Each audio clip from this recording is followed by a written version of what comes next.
Hi everybody, I'm back. I didn't think I was going to record at the beginning of this podcast. I had pre-recorded an entire section at the end, but I have a couple things I need to tell you and I'm feeling pretty good. So I thought, what the heck? I will come on and give you a little update.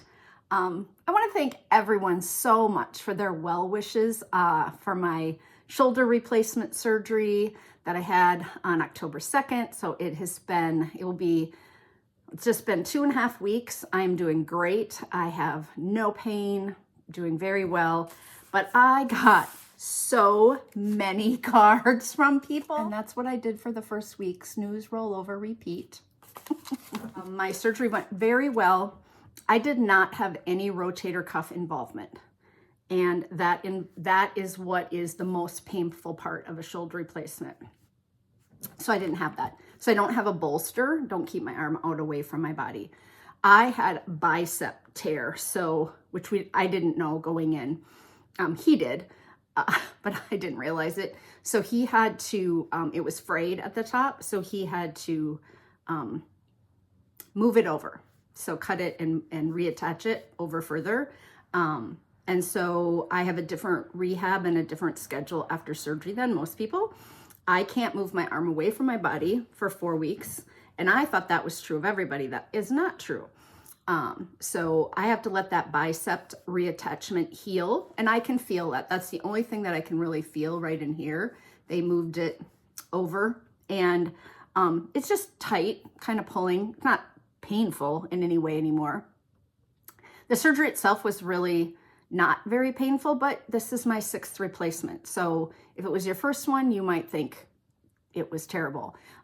Not nearly as bad as a knee. I do think if I had rotator cuff involvement that it would have been worse, but the surgery went pretty quickly. It was about 2.5 hours. I did have a couple of complications. They damaged my tongue. I was intubated for about 2.5 hours and I got a little indentation in the end of my tongue, which caused a sore, which when you're taking narcotics and a lot of medication and you're on an IV, you don't pay attention to, you don't really notice. But then when all that goes away, you start to notice. So the following Friday, I noticed that my tongue was just burning. And so I called in and they said, oh, we'll just monitor it. And then a nurse called back the next day and said, you better go see your GP. I thought, why wouldn't I go see them? But the orthopedic center, they'll know better what's going on than we will. And I thought, no, the anesthesiologist will know what happened here. But I went in and he gave me some magic mouthwash. Some of you will know what that is. I have burning tongue syndrome. And it's like Maalox and a steroid, and it's a combination of 4 different things that they mix in a jar and then you swish it in your mouth and it kind of numbs your whole mouth. So it is getting better. It's not gone. And with my lip biting that's still going on, I'm still wearing a mouthpiece every day. So the month of September, I tried a new drug for the biting and it didn't work. So now the month of October, I'm trying a new drug, but I didn't start it until after my surgery. So I am still lip biting every day. So with the lip and the tongue thing going on, not a whole lot of fun. And then you might find this interesting, but the pharmacist came in the morning after my surgery. I stayed 1 night in the hospital and he said, we'd like to try to give you a dose of amoxicillin in your IV. And I said, well, I'm allergic. And he said, yeah, what we're finding is that people who have allergies to antibiotics over a period of 10 years, sometimes that goes away. And it's nice to not have all those antibiotics on your records so that if you go into a situation, they can use them. So I'm allergic to sulfa, penicillin, erythromycin, all the mycins, and cyclines, tetracyclines, so a lot of them. Back in the day, I had terrible acne and they treated it with antibiotics. So when I was in middle school and high school, I was on long-term antibiotics many years ago, so we didn't know any better. So now I get hives. And so I said, well, okay. And he said, we'll give you a very low dose in your IV. Since you're here, the nurses can monitor. And I'm like, yeah, I'm supposed to go home in like a little bit here. Sure enough, broke out in hives all over my knees. So then they had to give me Benadryl in my IV because the nurses, of course, they're not going to let you get very far down that path.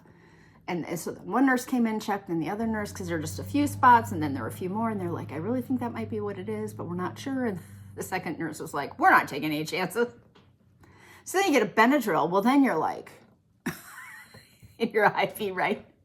So anyway, I did get to come home that second day, and people had said, oh, you're going to sleep in the recliner for several nights or many nights. And, but I had a block. They put a neck block in, so I had like almost a 72-hour block.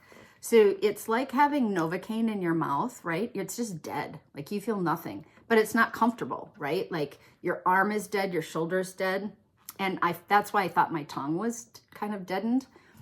Anyway, but I didn't have to, I went to bed the first night, took one narcotic. I could take two, every few hours. I took one the first 3 nights. Slept fine, woke up, thing wore off, not a lot of pain. Yeah, it's been good, really good. So I got permission last Monday to knit a little bit each day. So the first night I did like 40 stitches, and then the second night I did like 40 stitches. And it does hurt. Like I can tell that that bicep is being used, even though I have my sling on and I'm holding it over here. Just even moving your fingers causes you to tighten that up. So I don't want to push it, and I won't. And my poor husband has to drive me anywhere because I'm not allowed to drive till I get the sling off. And they said, it's not as if you couldn't drive. You haven't taken any meds, but your insurance company knows that the protocol is for you to be in a sling for 4 weeks. So if you get in an accident or someone hits you, they're not going to cover you because you shouldn't be driving. And so I won't be driving. So I have physical therapy twice a week. And you guys, I lay on the table and she moves my arm and massages my shoulder because we can't do anything yet. And so she lifts my whole arm. I can't do anything with it. And she lifts it and she moves it out a little bit and in and up and down and then out a little bit and in, and she does all the movement just to keep it a little mobile. And it's very pleasant. I really like her. I had her when my jaw went bad, and I had that injury to my jaw, and she's kind of a chatterbox like me. So the time goes pretty fast, but we do have to drive into the next town over, which is like about 8 miles.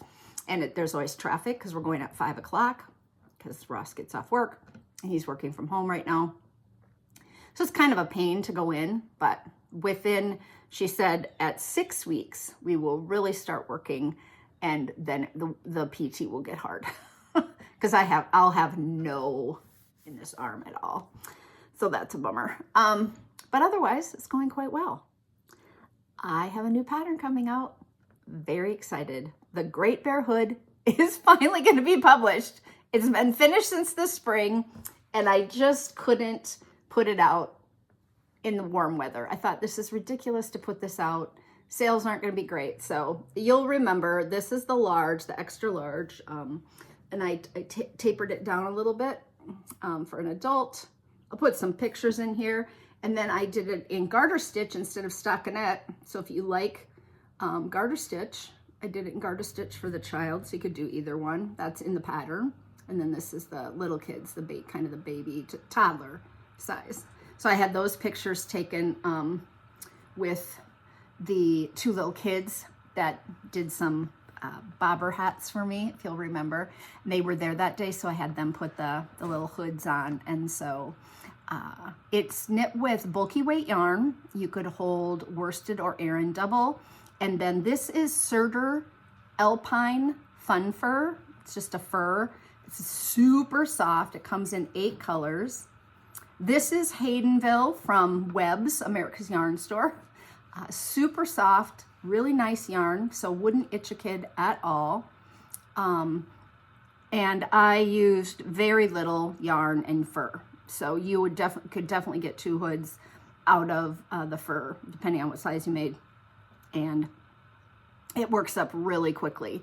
And then when you push it back on your head, you kind of have it like a cowl around your head. So if you're going out, you're gonna be out and about, and it's very blustery and cold, and you can pull it up over your ears and won't really flatten your hair because it's not tight to your head. And then you can push it back around your neck and it'll just look like you kind of have a little cowl with some fur on it. So if you are interested, I did send out a newsletter for everyone to receive Monday, and you can get a discount code for the podcast, $3 off if you use the code podcast unraveling. It's been a little hard to get ready and get like things here because I can only use my one hand.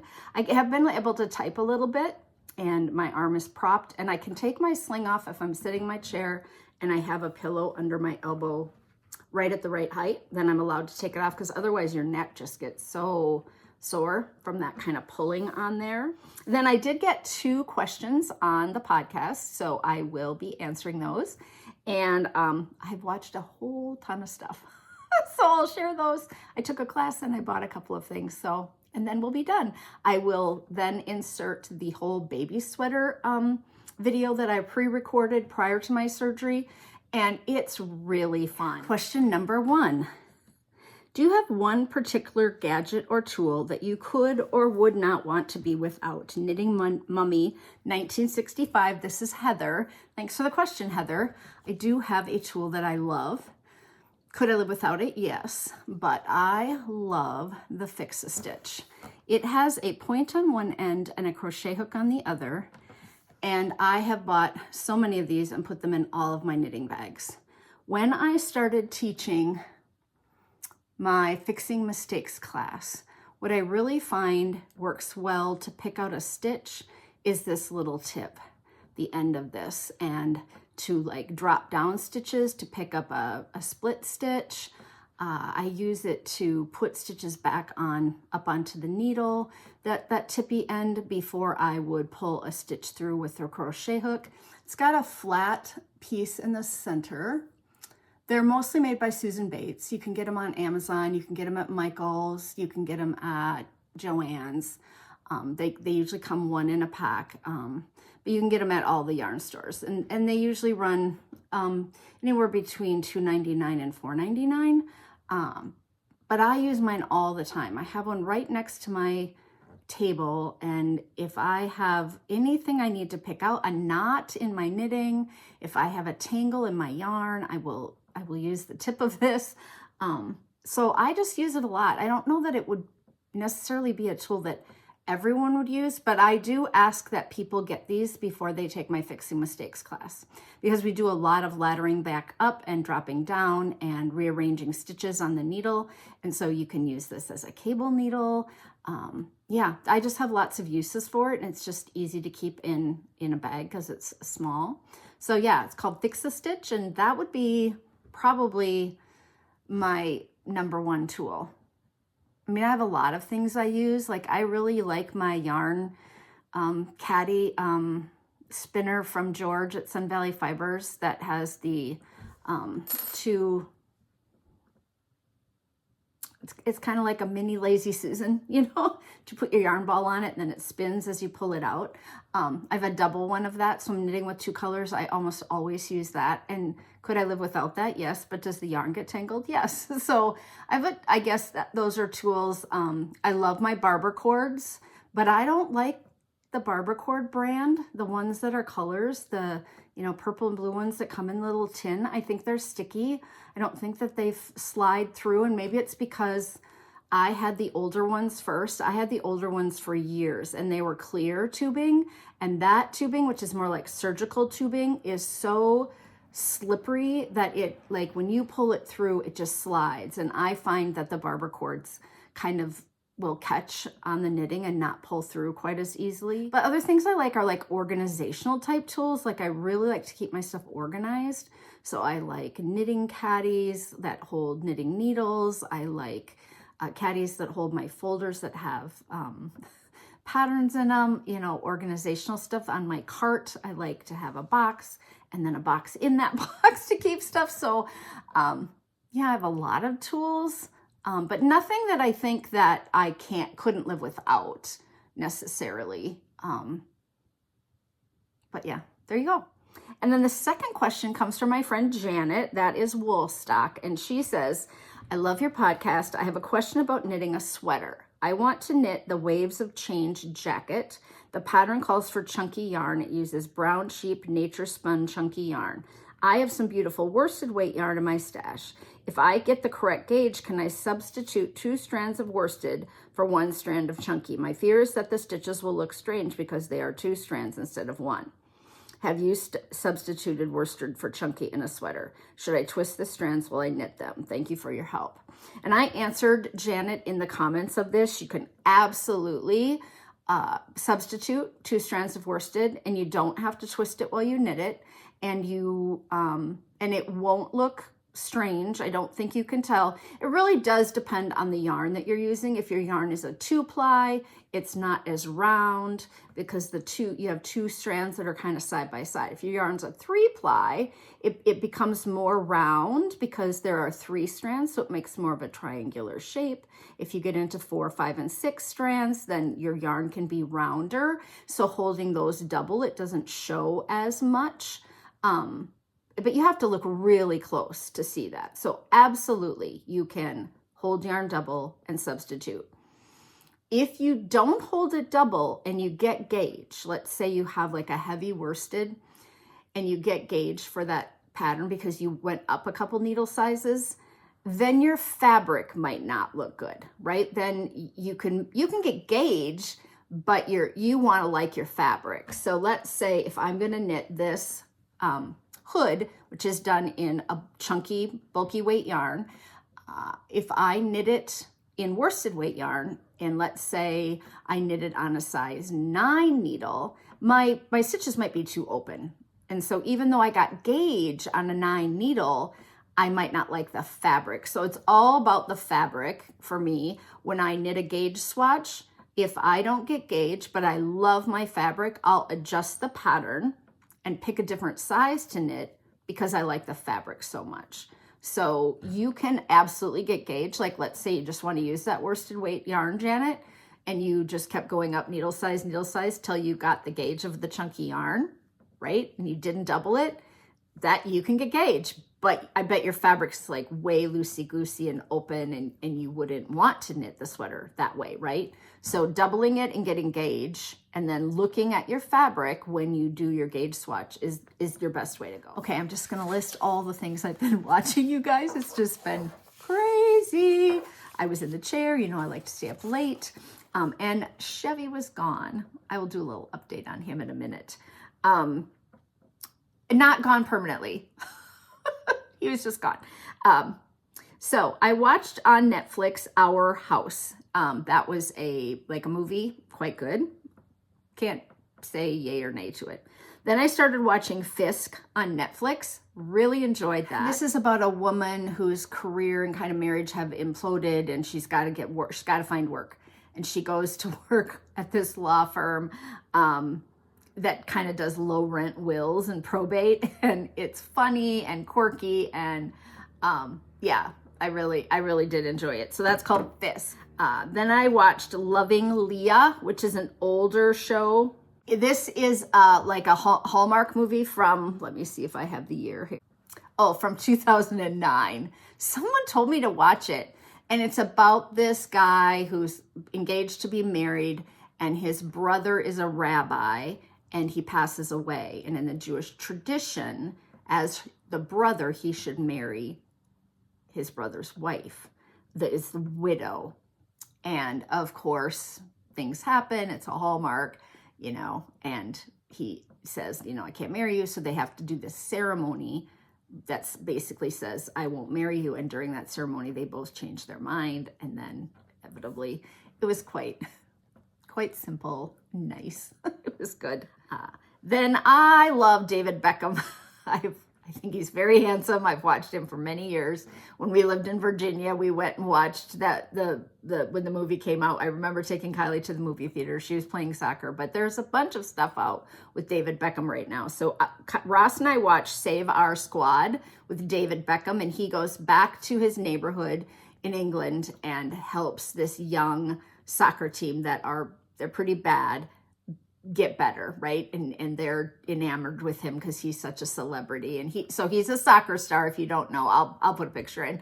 And he married one of the Spice Girls, Victoria Beckham. So They are kind of the power couple. They're both very nice looking, and they have children. And so we watched that, Save Our Squad. Maybe it was like 6 episodes about these boys and improving, and yeah, we liked it. So then there's also like a Beckham documentary on Netflix about his whole life, and that was really good. The pressure that these young people who become superstars are under is incredible, right? They're 18, 19, 20. They're clueless about life, and they come into money and wealth and fame, and yeah. And then he meets Victoria, he marries her, and then what their marriage goes through.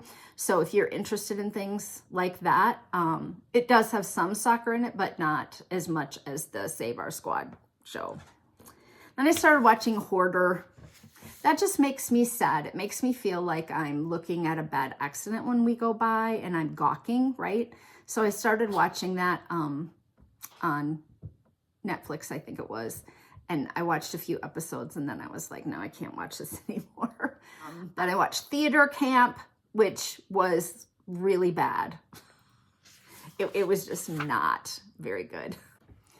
This is a bunch of famous people in it. Ben Platt, who is, a Broadway star, and his partner, Noah Galvin, who's on The Good Doctor, and then Will Ferrell. So I'm thinking, and I love musical theater and stuff.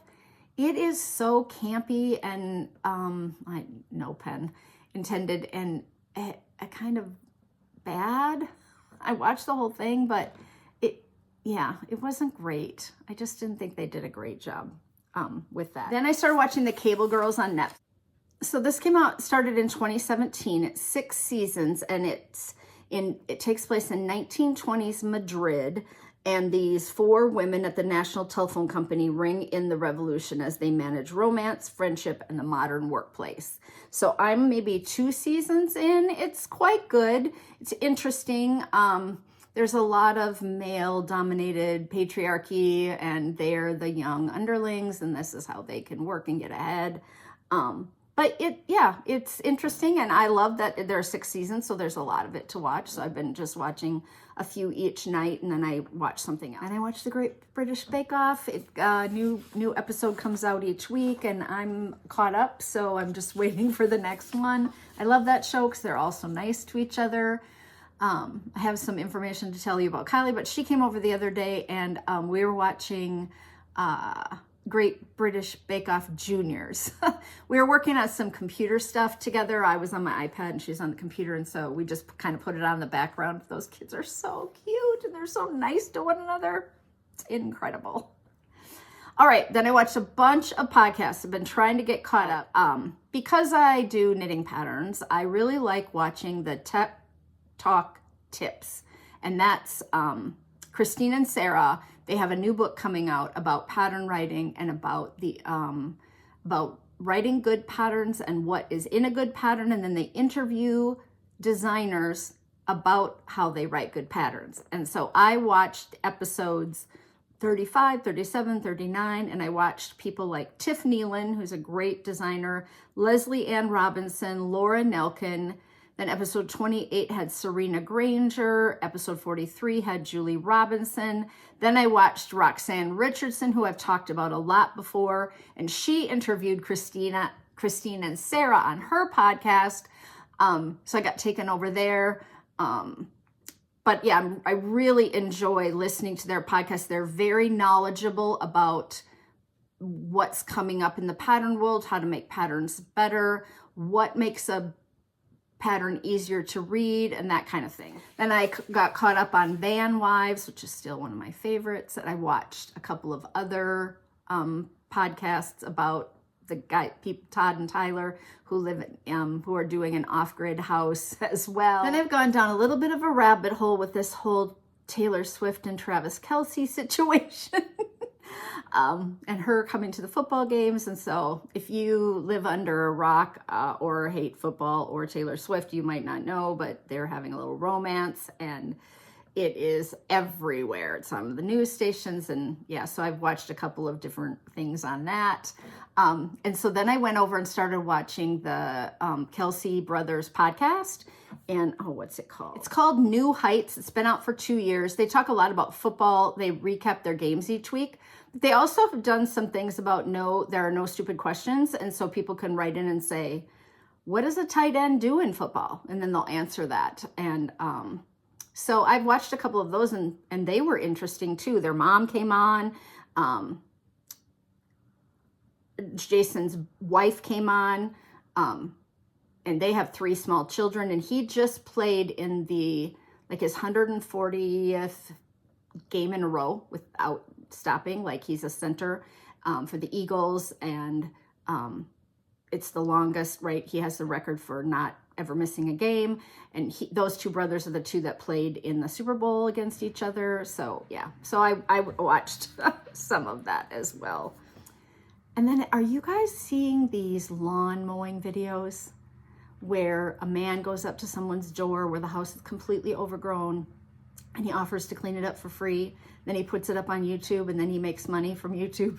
And so one day a week, these lawn landscaping guys are going around cleaning up America. And some of them, it's because the homeowners are ill or sick or have moved out because they got put in a home and they can't keep up the lawn, and it's so overgrown, and the city's going to charge them, like they're going to charge them fines, and then they're going to come clean it up and charge them an exorbitant amount. So the lawnscape companies have decided to, like, I sat and watched like 30-minute video of someone mowing this lawn down and cutting down the trees that have grown that weren't trees. I don't watch my husband mow. Right? Like, I don't sit and watch him go back and forth in the backyard. And I used to mow all the time. I love mowing. But when my body parts started faltering, the bouncing on the rider lawnmower that we have for the backyard really started bothering my back for a while. And that's when I was having back ablations and stuff. And so I kind of stopped. I would stack up a cushion. I tried all kinds of things because I love to mow. I mowed all my life growing up, and I really like to mow, but I don't need to watch the neighbor mow. So why would I watch a YouTube? I think it's the transformation, right? It's the before and after. You can hardly see the house, and they get back in there and they pull the vines off the house, and they pull the vines out of the trees, and they cut down the branches. I have lost a couple of hours in the last 3 weeks to lawn mowing videos. Confessions of a laid up knitter. Tell me that I'm not the only one. Please tell me that I'm not the only one. Okay, a couple of things I saw on the internet while I was recovering.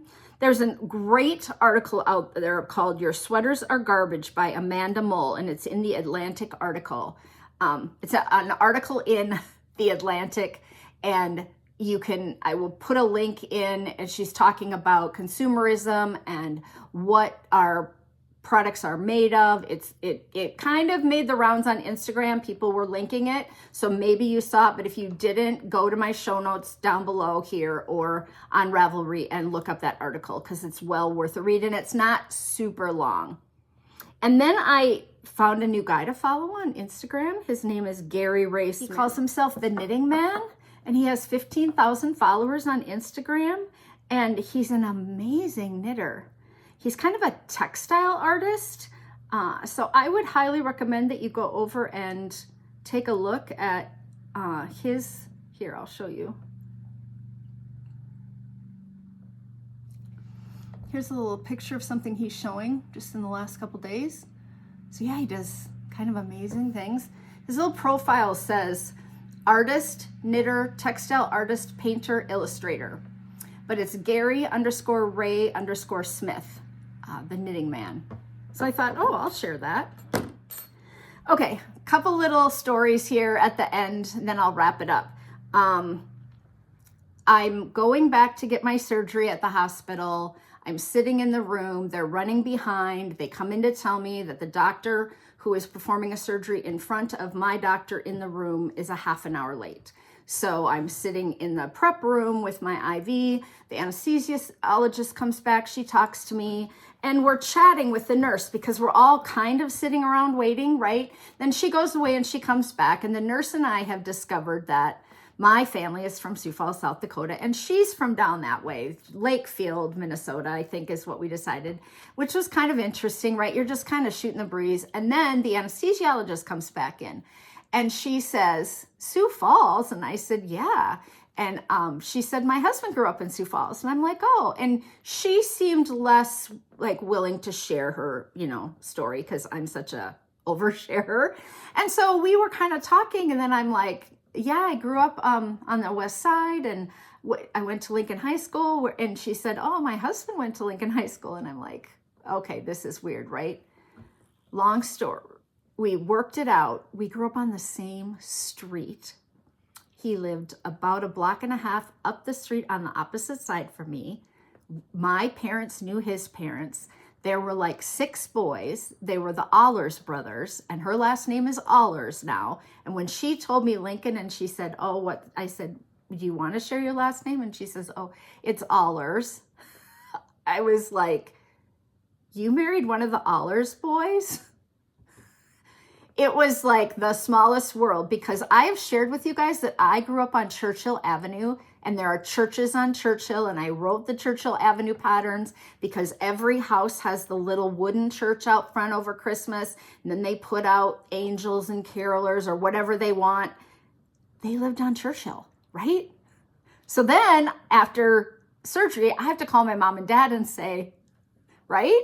And my mom and dad are like, Joe and Patty, right? Like they knew the parents' names and the whole thing. And what I remembered was that the Allers boys were always naughty. Like they were always getting in trouble for something, right? Well, 6 boys running around.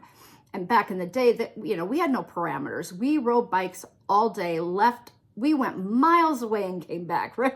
And so they were always getting in trouble. But her husband was 1 older than Dan, the one I went to high school with. So I think he would have graduated either a year or 2 before me. But like, here's the anesthesiologist in my room, right?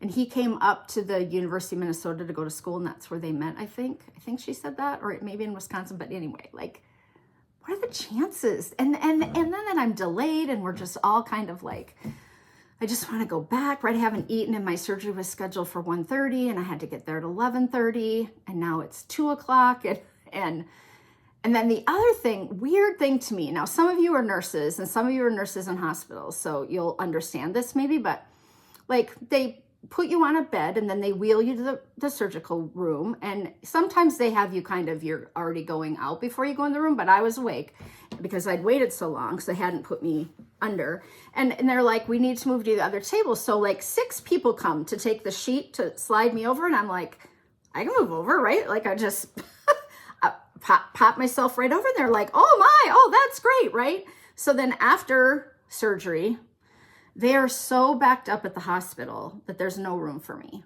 So I'm in recovery. It's 9:00 at night, and I have not gone up to a room because they don't have a room. They're just not, there's nobody, I'm the last one in recovery. I've been down there for hours and hours, and it's boring, right? Like I don't have pain, not hurting, just waking up. But then, I'm hungry. I'd like to drink something. So then she brought me like a cracker and some Diet Coke, a little tiny can of Diet Coke and water. And then, over a period of hours, and then they keep apologizing, but it's me and this one lady, right?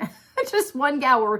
And there were other people, but eventually they all start moving upstairs. So you're waiting and waiting to get up to your room. So that was really strange. But then, so 2 guys come down to take me to a room. I'm like, great. And we get up there, and they're like, we have to move you over to the other bed. And I'm like, I can scooch over, right? Like the nurse comes in and she's like, well, don't move your arm. I'm like, no, it's not a problem. Like I'll just push with, and they're like, oh my gosh, that's just awesome. And so then another nurse comes in, and I said to her, is it weird that somebody can, like, I got lots of praise for moving from one bed to the other several times. And she's like, oh yeah, nobody can transfer over in the hospital from one place to another. They can't sit themselves up. We have to move, physically move. And I didn't like realize that was like, I get it if you're really, really sick and you can't move, but the rest of us should be able to like transfer ourselves over, right? And roll over and get into bed and get out of bed, you know? Yeah, that was very surprising to me. I did blow my IV. All of a sudden my hand was like huge. So I rung the bell and she comes in and she's poking on it and she's like, well, I don't know. I'm like, I know. Like my hand's not that big. I blew the IV, right? And this was Tuesday morning. I'm going to go home. And I'm like, can't we just leave it out, right? Like, I'm going home. And she's like, no, we have to leave it in until the last minute. And this is before the pharmacist comes to do the thing. So I think they had this plan. Do you think they could get another IV? No. They tried all the way up and down my left arm. I think I had 4 pokes. Finally, she got one, you know. So I was black and blue on the top of my head, all the way up and down my head.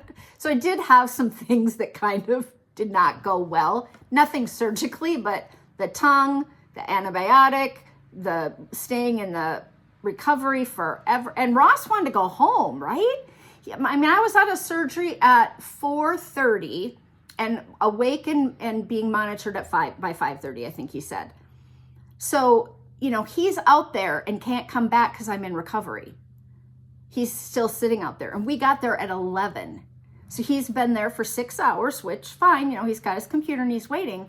But now he'd like to go home and get supper, right? And so finally he went up and I said, just tell my husband to go home, right? Like, I'm fine. I don't need to see him. And then finally the nurse said, you're really the only one back here. There's only one other person on the other end. We'll let him come back. And then I said, that would be great. So then he came back and said, I just kind of wanted to see you before I left and say, I'm going home. Call me if you need me, right? So that part of it was a little, you know, off. And then the next morning, and then you got to call the nurse every time you got to go to the bathroom. I'm like, I can get up and walk to the bathroom, but no, they got to come and they got to stand in there with you, right? Make sure you don't fall. It's just kind of whatever. Okay, last thing. I took some classes. So last week I was like, I'm bored. I don't have anything to do. What can I take online? And Northfield Yarn, which is a kind of local yarn store to me, it's about an hour south of the Twin Cities here in Minnesota, was offering fission knitting with Mary Martin. And I was like, would love to know how to do that and what that is. So last Saturday from 10 to 12, I learned fission knitting. And I really, you know, couldn't knit much. So my piece is way smaller than everyone else's that was in the class. But fission knitting is doing this, where you learn how to marl. You knit with 2 colors, and then you slip stitch one color on one side, and you slip and you leave the other color just laying there. It's quite easy. I had no trouble following her instructions. There were 2 people in the class that struggled a little, but basically it's garter stitch with 2 strands of yarn. So I had my, 2 strands of yarn.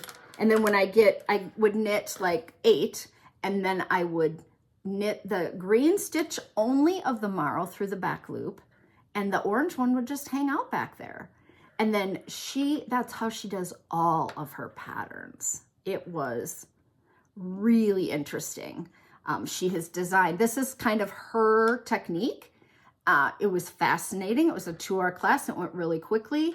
I mean, my tension's not super even. And I used like junk yarn, right? Like this, I didn't even have yarn out when the class started. I was like, I don't even know if I can do the stitches, right? And so like, I wouldn't normally have probably used this high contrast, because she uses a lot of like red, white, black, white, gray, black, very pretty. This is acid green and orange, and then you can do them straight up or you can make them move. So we learned how to make them move too. Really fun. And then she also has a technique called fusion knitting. So this is fission, and she has a technique called fusion, which I would love to take sometime. So, and then the second thing I did on that Saturday at 1 o'clock, I did the Tin Can Knits promotion, where they're raising money to develop a new app for pattern writing, specifically for pattern reading. So you will bring up your pattern. Let's say it's a Tin Can Knits pattern. It's written for sizes baby to 6XL, and you can go into the app and just have your size.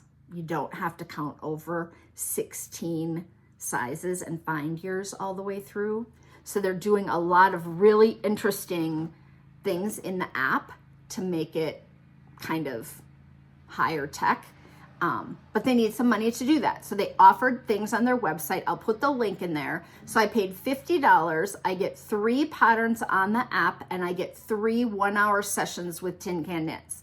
So the first session was that Saturday. It was a 1-hour talk about the app, things that people thought could be included and like that. And now I have 2 more. It's like every other Saturday. And then if you can't be there at that time, they send you the link for the video. And then and then there's one for $20. I did the $50 one. And then there's one for $150 where you get like a 3-hour workshop on their strange brew classes. And the Tin Can Knits lady do not do classes very often. And their patterns are very well written and amazing in all the sizes. And so that 3-hour class, I have the strange brew book. I've knit with it. I've used it. So I didn't feel like I needed to spend the $150, but if you haven't and you have the means, I think that class would be really good as well. I'm just going to tell you the 4 audiobooks I've listened to. Ironically, when I'm not walking all over the house and not riding in the car and not knitting, I don't like listening to the audiobook so much, just sitting there, because I just fell asleep every day. So the first 2 weeks of surgery, I napped for at least 2 hours every afternoon.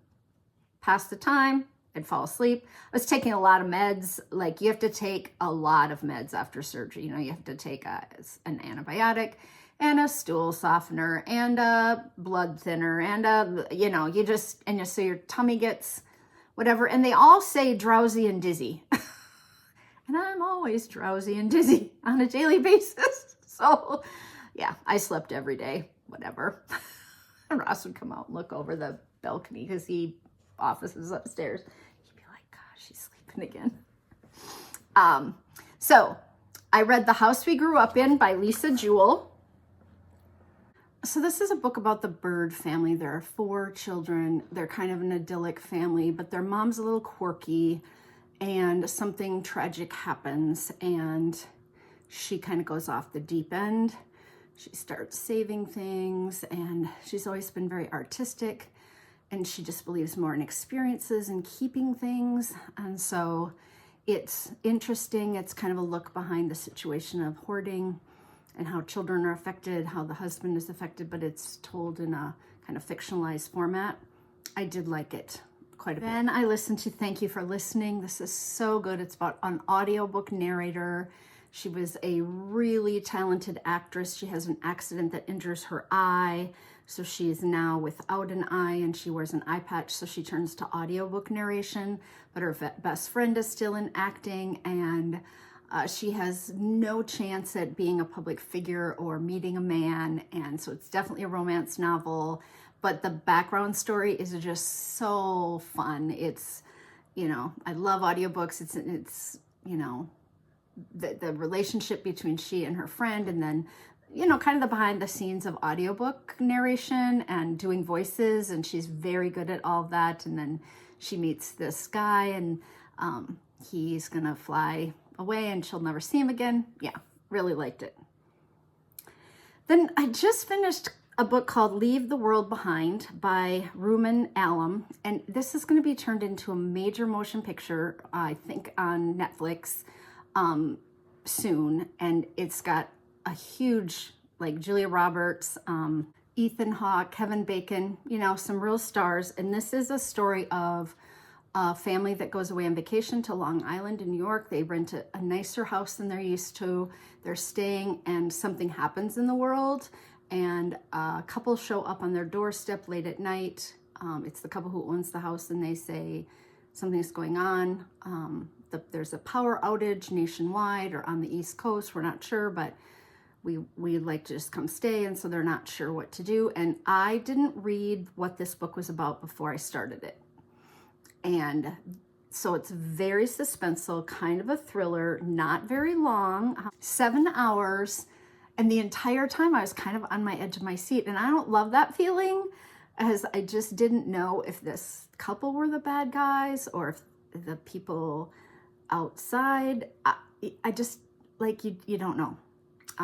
It does have a degree of race in it, has like this familial relationship, this husband and wife who are kind of going through the actions of their marriage, and then how are they going to step up? Who's going to step up? What can you do? So yeah, really interesting. I just finished it, and I'm still kind of sitting with whether or not, like, I liked it. I really liked that I read it. And then I started the book called Accountable: The True Story of a Racist Social Media Account and the Teenagers Whose Lives It Changed. And that's by Dashka Slater, and it was fascinating, but Libby took it back before I finished it up. And this is based on a true story, so I would recommend it. And when I get back, I'll tell you how I finished it, you know, whether or not it's something that I finished. Okay. Last little thing today, Chevy is home. He came home last Friday. So we sent Chevy to training for 3 weeks at Wings and Whistles while I recovered from my shoulder surgery, because he's a puppy. He was jumping up. He loves his mama. He wants to be right underneath me, and we just couldn't take the chance. And we had also sent Cody out to this Wings and Whistles. Now, they mostly train hunting dogs on e-collars, but they do home dogs as well. And so the daughter of the man who owns it trained Chevy, and she would call and give us updates. And then Ross went out and also got trained in between times, right? Which I did with Cody. I went out because it's usually during the day, and Ross wasn't around. But Ross did it this time, and he's just doing so well. Now he has to learn that the commands he learned there are active at home, and so we have to do a lot of practicing here. But he will sit and wait before coming in the house, and then we come in first, and then he can come in. He has to figure out to not jump up on people when he's super excited. He just wants to greet people, so we have to work on that a little bit. But sit, stay, wait. He waits to be fed. He sits and waits. We put his food down. We make him wait a few seconds. Yeah, it's really going well. He is my best bud, though. He loves his mama, and it was an adjustment when... Chevy, come here. No, come see Mom. Good boy. Good boy. I don't know if I can... Oh, here's my little guy. Here's my little guy. Say hi. Yeah, say hi. That's the best I can do. He's probably 60 pounds. He still runs with Ross now in the mornings. But we're throwing him the frisbee, and he's learning. He jumps.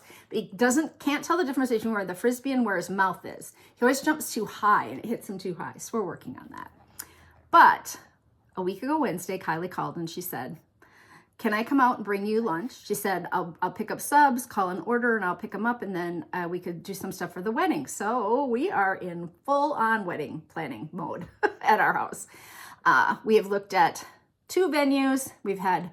Well, by the time you see this, we'll have had 3 wedding planner kind of interviews. We don't need a wedding planner to do all the things, but some of the things. We are looking at a date for next fall. We're talking about what they're going to wear, and it's going to be a very small, private kind of a wedding. Maybe about 24 people, moms and dads, grandpa and grandma, and a few friends. They're really close with their friends up here that they met at church camp, and 2 of those couples got married as well, and they play kickball together. They've been playing together for years. These are people that they will be friends with forever. They get together a lot, and so they just want to have like a party for that group. Like they want to have like a little dinner and a dance. They just want to have really small. So there's a group of people on the bubble. So if Stevie doesn't have any of his family, then Kylie won't have any of hers. And she said, "Mom, do you have a couple of best friends that need to come?" And I said, "No, it's not my wedding. It's your wedding, right?" Like, she can have it as small as she wants. They don't want to spend a ton of money, and everything's so expensive. I mean, the Twin Cities, it's really expensive. I mean, I've heard some people close to us, $35,000. they don't have it. They don't want to spend it. We don't want them to spend it. They could do so much more with that money. So it'll be for sure under probably 40 and maybe 24.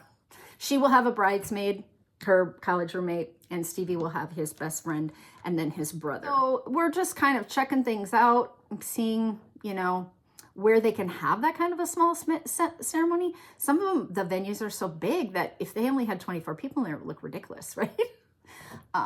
So we are going to go. We called Grandma, and she invited her to come up and start looking at wedding dresses. And Kylie doesn't even know she wants to wear a dress.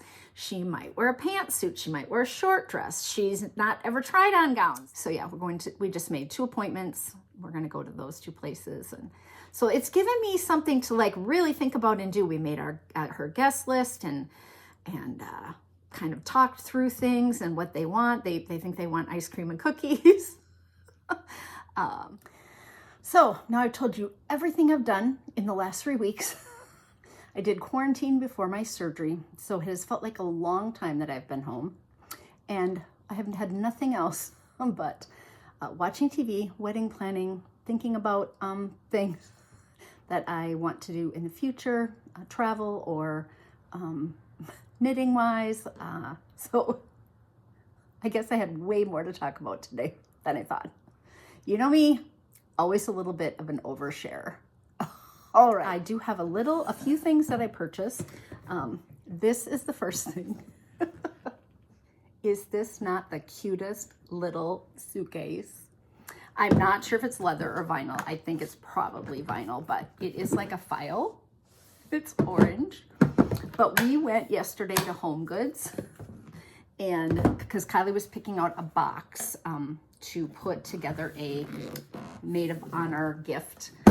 She's gonna ask her bestie. We're walking down the aisle and then they had this, a suitcase. And so I'm gonna open this up and sit it on the end of our fireplace and fill it full of yarn balls. Won't that be cute? So thank you, Home Goods.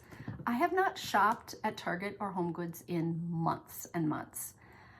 Like I just don't shop anymore because I'm such an impulse buyer, obviously. But yeah, I thought this was super cute. They had another one size bigger as well. But I got the 2 smaller ones. It was like $24 and $16. And so that was really fun. I had Home Goods. I could have bought all the things, like the glassware. They had pet stuff. They had decorations. There was a chair in that was really cute. I mean, I could have gone overboard at Home Goods. Very fun. All right, I will see you all in 2 weeks where I will have a friend on, which will be a new part of my podcast. I have Renee coming, and Bonnie coming, and Mary Brown coming, and Hilka coming, I hope, and Matt will be coming back. And then I will ask the other half of my knitting group so that we can be sharing their 5 favorite knits on the podcast here. And then maybe at some point I will start asking some friends who I know who live far and wide. I'm looking at some of you who you know who you are. We've been friends for a really long time. We've been to festivals together, and maybe I will do like a Zoom with your 5 favorite knits. And don't forget about the Mama Krista Cal that we have going on. You still have another 6 weeks. You can still cast on and make the shell.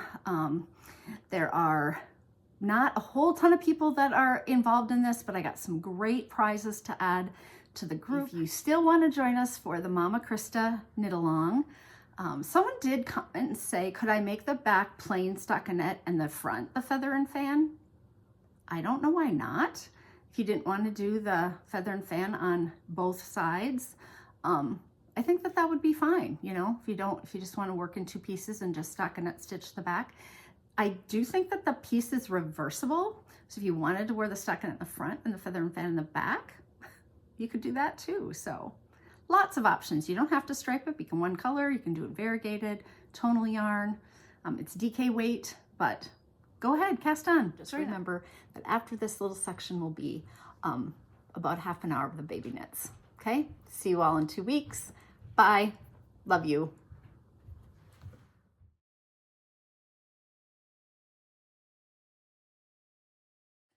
This is a pre-recorded episode from before I had my shoulder replacement surgery. I am doing it on the weekend before I go in on Monday, and it is going to be different than all the other podcasts that I do. I was cleaning out the basement and moving a couple of boxes down there. I was looking for something, and I noticed that I had some boxes of sweaters that I had never shared. And these are going to be almost all exclusively baby sweaters and hats that I knit when Kylie was an infant. I had 3 tubs full. They're all super cute. I thought it would be really fun for me, nostalgic, maybe fun for some of you to just get some inspiration about knitting for kids, knitting, baby things. If this is not something that interests you, then you might want to pass on this one. But I'm hoping that I can tell a couple of stories along the way and then put it up the second week of the second podcast time of my episode. So let's get started. The first one is this little jumper. I'm going to put a picture in because I often would take Kylie and have her pictures taken. But look at this. It's made out of cotton. I knit a lot of her things in cotton when she was little. Of course, we were living here in Minnesota until she was 3. And then we moved to Richmond, Virginia, the Glen Allen area. And we lived there from the time she was 3 until she was 8. So if they're smaller things, I knit them when we lived here. And then if they get a little bigger, which I don't think I have anything quite going up to 8. But anyway, so this is called the Brittany Jumper by Jill Egan. Jill Egan did a ton of knitting design back in the day for kids. And I knit a matching hat. It's not that just darling. And this is called the Garden Party Hat by Bev Glaskus, and she is of Fiber Trends. She used to do the patterns in the sleeves that were blue. I know she passed away a number of years ago from breast cancer, but both of these were knit in Reynolds Saucy yarn, and I thought they were just dark. Next up, we have this Checkered Past, which I think is such a cute name. It has a little stain right here. I took it out and I'm not sure what that is, so I will go and try to wash that, but is that not cute? This is by Sharon Turner on Ravelry, and it was also knit out of Reynolds Saucy. So this is kind of a worsted weight, non-mercerized cotton. These are rather heavy, but they were all, wash and wear. So for a baby, it was perfect. I knit a ton of stuff in Reynolds Saucy. I'm gonna move these right along. For some reason, I must have decided to knit Kylie a shawl. This is by Cheryl Overly. And I have her book, Folk Shawls by Cheryl Overly, I've shared before. So I think I just sized it down and didn't keep knitting. But maybe I was wearing shawls at the time, so Kylie wanted a shawl. I don't really remember, and I don't think I made it for a doll because it's really big. It would be too big for a doll. So that's kind of pretty. I could leave that out and use it as like a doily because it's almost a circle. I knit for Kylie and her cousin Taylor a number of years. So I made them these matching bulky Christmas vests. So they each had one. And Fun Fur was the era. There's a number of things in here with Fun Fur. I think you'll be shocked. So this would have been, Kylie was born in 1997. So 1997 until 2001 when we moved to Virginia would have been when I knit a lot of this stuff.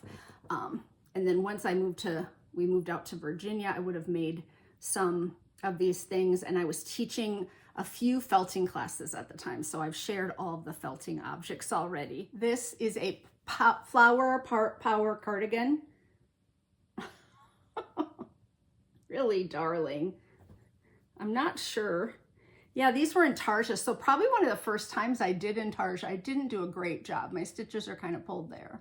Should probably wash that and block it, but the only reason I have them is because I'm thinking maybe Kylie's child, maybe someday she'll want some of these because they're in perfect, kids grow so fast that you have to knit things and have them wear them quickly or, they outgrow them. Here is a wallaby. I knit these for all my nieces and nephews. This is a chunky weight wallaby, and it has seed stitch around the hood, which I wouldn't do now. If I did ribbing on the bottom and the sleeves, I wouldn't do seed around the hood. I would certainly have done seed at the bottom now. So, you know, growing as a knitter, because obviously this was 25 years ago that I did a bunch of these.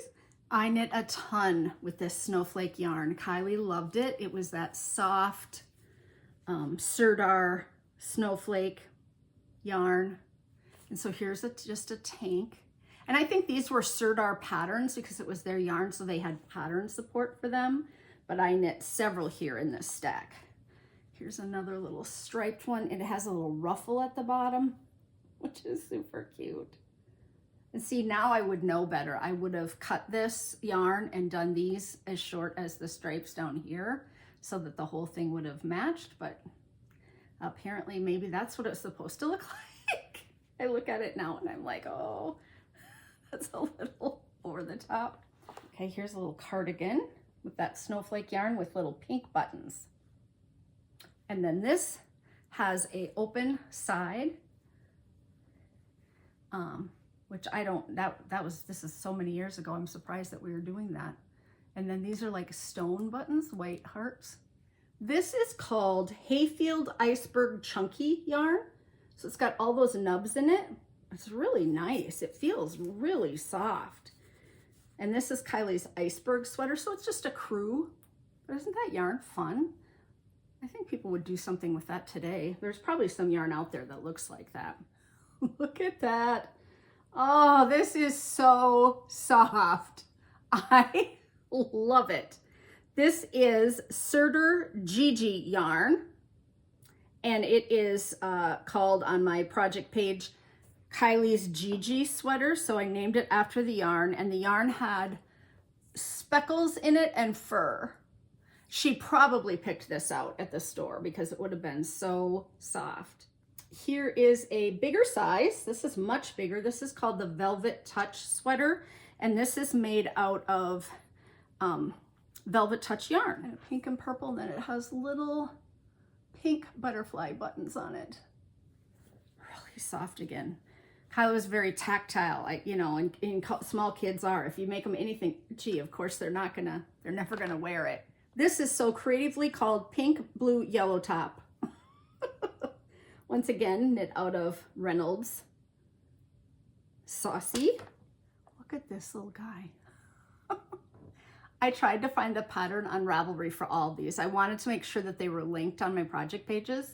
And even though Ravelry did not start until 2008, I went back and I had taken pictures of all the things I had knit and scrapbooked them because I was really into scrapbooking when I moved right before I moved to Virginia. And we would get together as a neighborhood, all the women at 8:30 in the morning after the kids got on the bus, and then until 2:30 the kids would get home and we would scrapbook one day a week. So everything was already made up. So pink fun fur, and then some cotton yarn, and then really scrawny legs. I mean, it's just ugly. It's so ugly, but it was laying in there. This was called the Alpine Coat by Minnow Knits, and it's definitely heavy. It's all garter, knit at kind of a dense gauge, so it's definitely a jacket that she would have put on, and I'm not sure she would have been able to bend her arms all that well. You know, I had happened to Kylie when she was little. We put her in a snowsuit and she could hardly bend her arms and legs, and she fell forward in the garage and she couldn't catch herself and she hit her front tooth and knocked it up. That was when we still lived here, and I remember having to take her to lose her front tooth, and she'd have to have, but it came back down, but it stuck out for a long time. It stuck up, and I have a little picture of her standing out in her snowsuit right before she fell. Anybody else ever have that happen where the kid just fell face planted? Okay, and this was when Kylie was a little older, but her love of horses had started. So this is a just a vest. I think at this point Kylie had started getting hot in sweaters. She didn't like wearing sweaters because, you know, she'd have recess or they'd play so much. And I knit her a big blanket that I've shared on the podcast before with a horse head in the middle. Remember, because I knit all those roses to put around it, and then she decided she didn't want the roses. So then I literally knit a birthday cake, and I put all those roses on a birthday cake, and I used that snowflake yarn. It was crazy. But this is knit out of Sirdar yarn again, but pretty variegated. I'm gonna just take a little break here in the middle. We've done quite a few sweaters and I'm just gonna do a whole bunch of hats and I'm gonna just hold them up really quick. So I have a little fruit hat that now I should probably pass these down, but I do keep thinking that Kylie might want them. Strawberry or apple, strawberry or watermelon. Here's a little green one that has a little flower on the top. Here's a little plain white one with just some little stitches in it. Here is an entrelac hat, and I took entrelac as a class at a retreat. There used to be a thing called Minnesota Knitters Days here in October, and when I was, before Kylie was born, and then we would go out west of town and stay at a church camp, and we would, teacher would come in and they'd teach us a project for the weekend. So I made that backpack that I showed on here. That's kind of a Scandinavian inspired backpack with red felted straps and stuff. It was a class that I took at one of those retreats on entrelac, and we made, you had several choices of different entrelac things you could make, where the stitches, if you've never seen entrelac, the stitches turn, so you're knitting them this way, and then you knit this little square, and then you knit that little square, and you go around. And this is a technique where learning to knit backwards is really nice, so you don't have to turn back and forth every time you knit a 5-stitch square. You got to turn it back and forth. So if you can knit backwards for 5 stitches, then that's a nice technique. I took a class again in that, in the entrelac, knitting backwards. I still don't do it well. I know how, but. So this is the Heart Hat by Elizabeth Zimmerman. It's a bonnet with a heart on the back.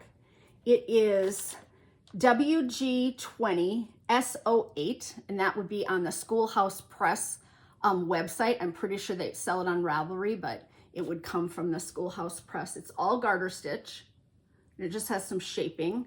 Super cute. So that'll be another one that I would think that people might still want to make today. Here is a little cabled pink bonnet. So darling. Oh, I tried to find this on Ravelry and I did not find it. Cables and stripes. And there's no edging around the front, so it's just got this little, which now I think I would have knit some garter there or something, but it's really darling, very soft. And then I found these little booties. So these probably were Christmas booties, I'm gonna say. One more pair. Here is another little pair of green booties with cables up the front, which is a really cute design, I think. See, it has a little cable running right up the front of the booty. Isn't that cute? Yeah, I thought so. Here's a little pair of white booties, and there's some tissue in there that probably doesn't need to be in there after 25 years, right?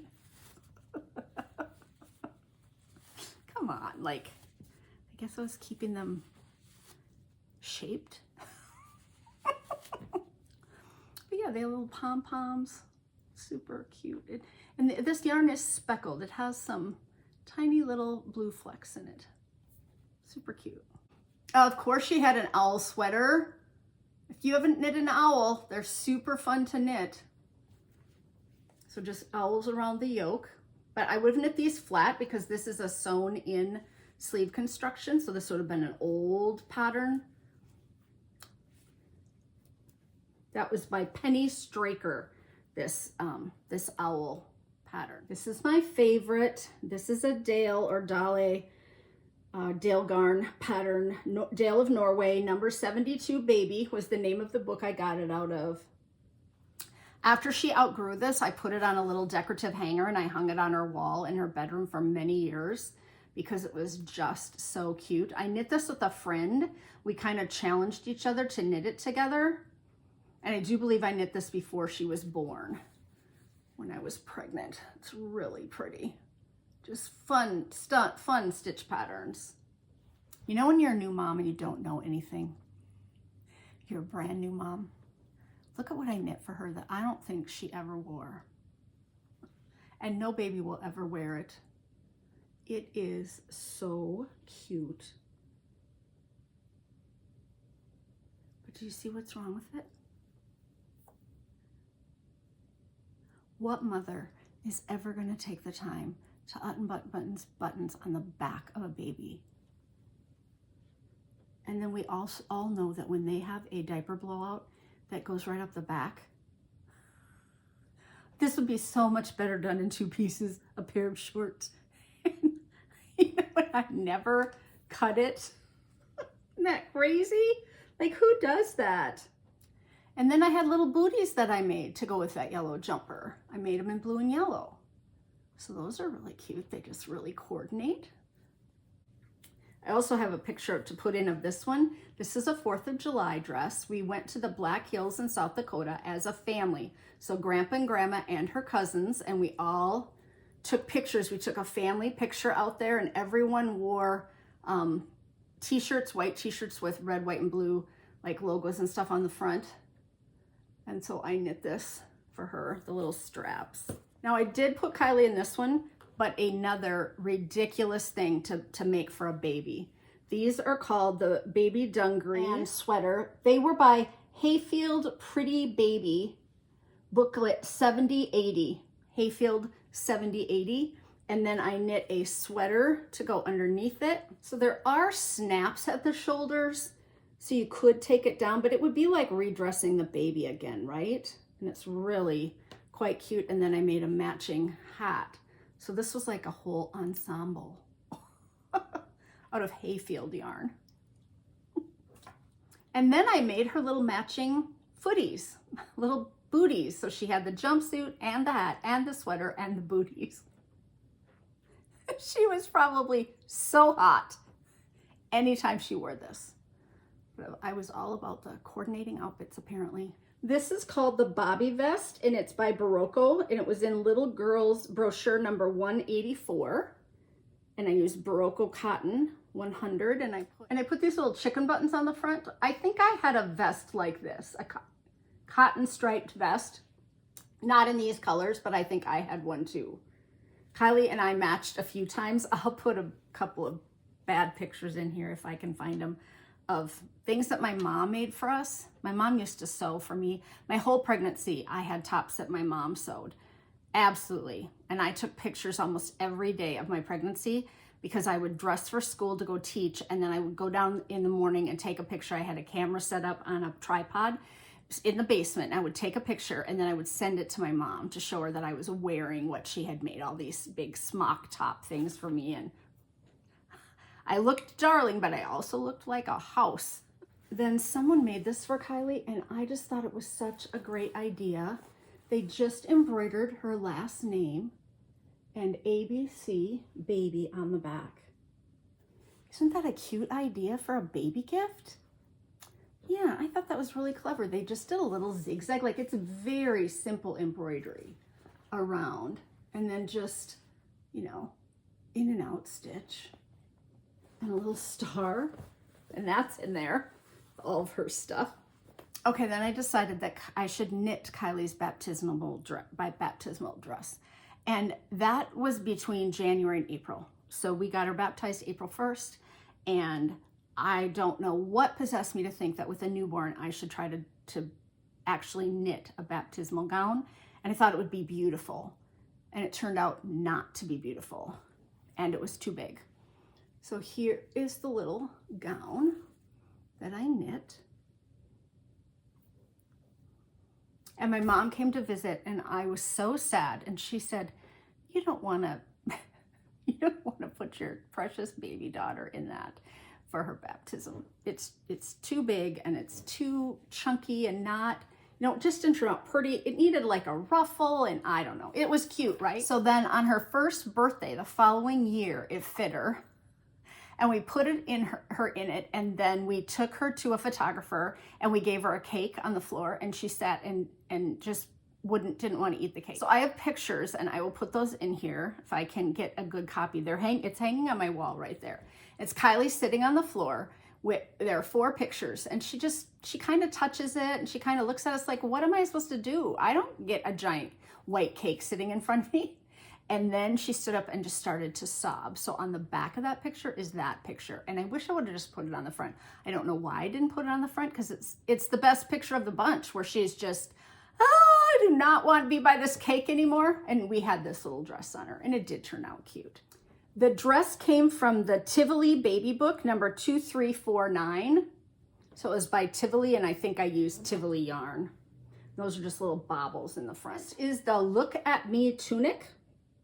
It has a picot hem on the bottom and a turned hem, and then it has ruffles on the sleeve and at the collar. So just below the collar is this little ruffle that where you make a bunch of stitches and then bind them off over each other.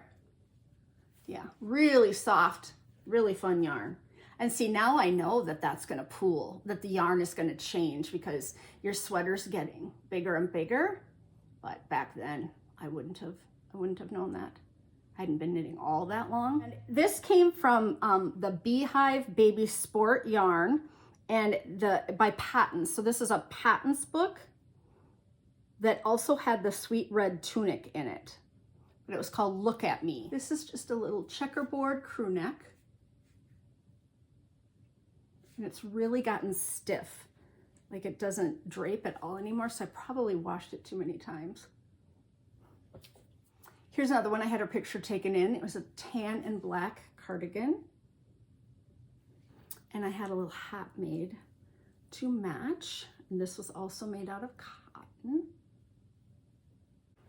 This is probably one of the second favorite sweaters I ever knit for Kylie. Of course it is, because look at it.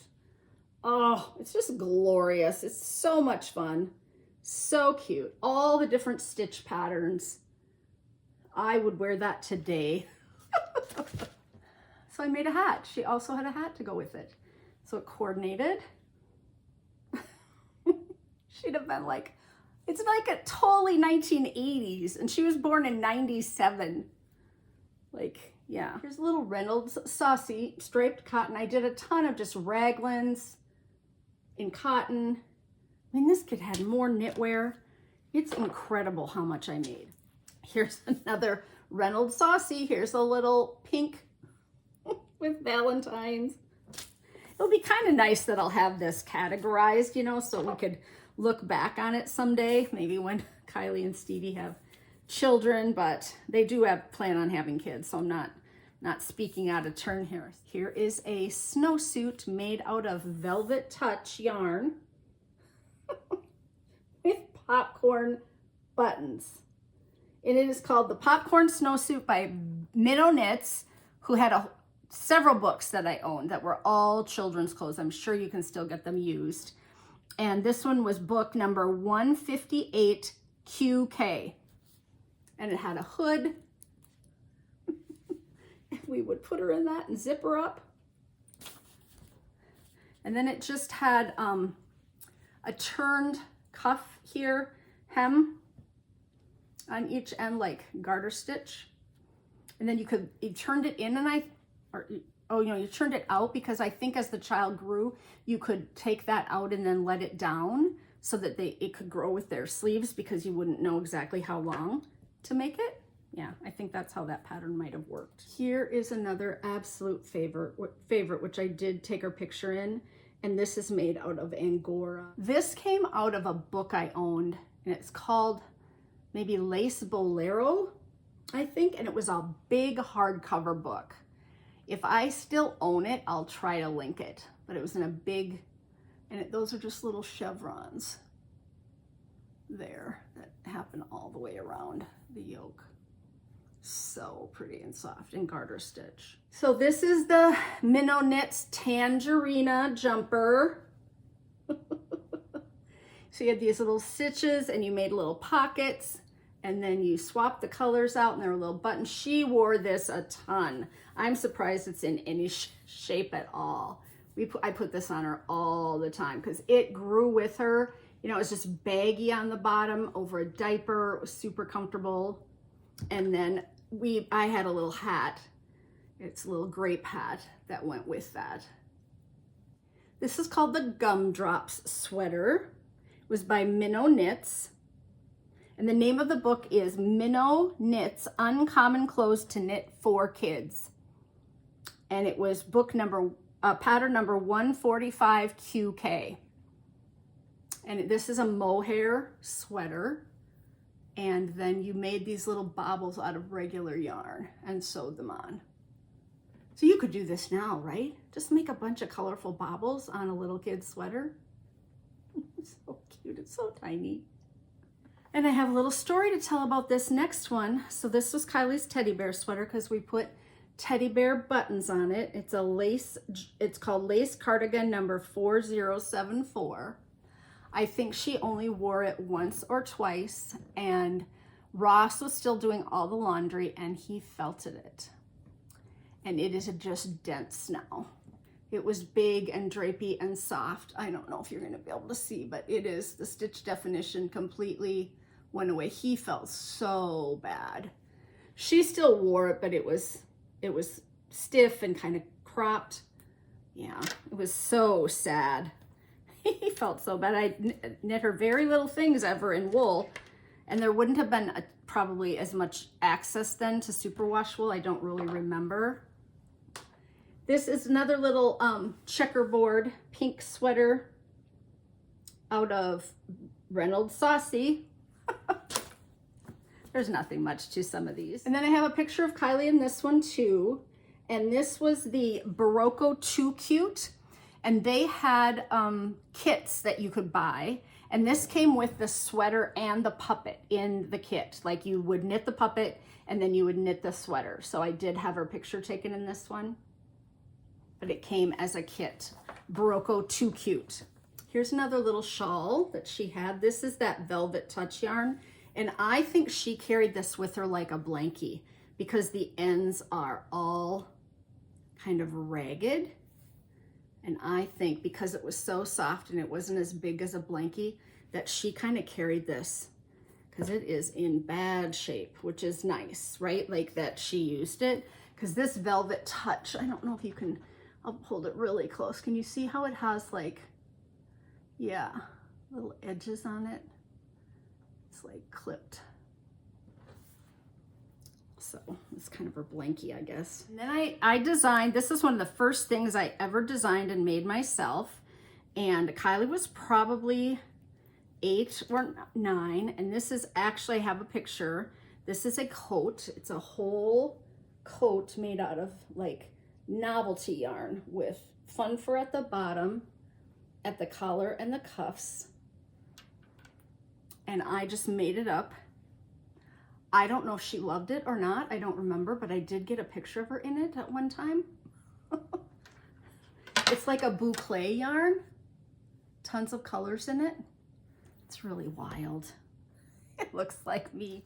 I have 2 feather and fan blankets. I have a yellow one that's quite large, which I don't think they do as much anymore. Aren't all the nurseries a gray now? Isn't that what they all go with? So it's really long and big. And then her bedroom theme was Winnie the Pooh. And so she had a lot of red stuff. And so here's another garter stitch feather and fan where there's not much space in between the rows. And this one's much smaller, so more like a car seat blanket.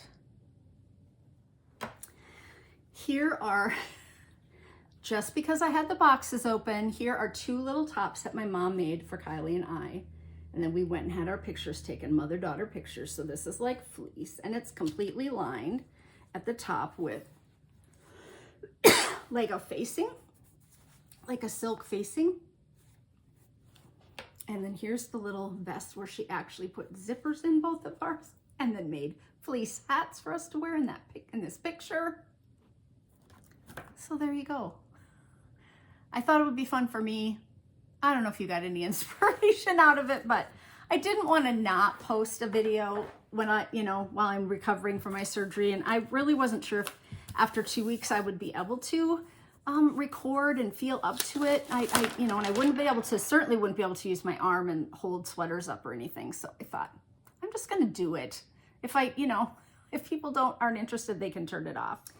So I was going to have my friend Renee on the podcast this week, but she was going to come over on Wednesday of this week earlier. And this is like almost probably right now, it would be 3 weeks out from when I had my surgery when this is going live. So 3 weeks ago, on Wednesday, and she had a cold, and she called and she said, you don't want to get a cold before your surgery. And I said, you are right. So I was quarantining Wednesday, Thursday, Friday, Saturday, Sunday. Well, Thursday, Friday, Saturday, Sunday, but because Wednesday I met some knitters to help them before one last time. And so we didn't get a chance to record. So we're going to do it after my surgery, and she'll be coming over. And then I've asked 2 other friends, Bonnie and Mary Brown, if they would also record with me. And then I'll be asking several other people to come on the podcast. So if you are a friend of mine and you are willing to choose your 3 to 5 favorite knits of all time, come on, I would really appreciate it. I think that would be really fun. And I guess that's all I have for you this week then. It would have been a little longer had I had Renee here, but right now I'm just really ready for my surgery. I'm having some real neck and knee problems. And so I have an MRI on Sunday of my neck. This is the Sunday before my Monday surgery. I'm wearing patches. And I also am going to have an x-ray of my right knee, which is my partial knee replacement that is almost 20 years old, because I woke up with a completely swollen knee on Thursday morning. Ross went fishing. I woke up.